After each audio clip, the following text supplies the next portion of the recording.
qofna ha u sheegin waxyaabaha wanaagsan ee noloshaada quseeya qof gooni ah ha u sheegin jacaylkaaga maxaa yeelay dadka qaar shaqadoodu waxay tahay inay burburiyaan waxyaabaha wanaagsan ee noloshaada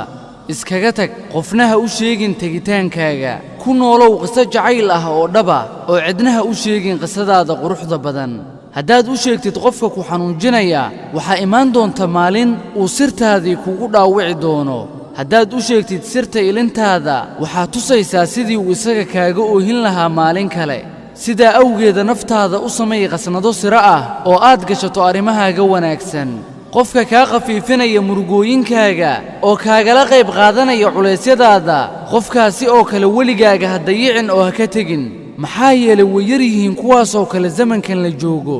hadduu agtaada yahay qofkaasi oo kale adigana kala qayb qaado rumaynta hadafyadiisa nabadgelyo iyo naxariis xagga alle ka ahaatay dushiina ha ahaato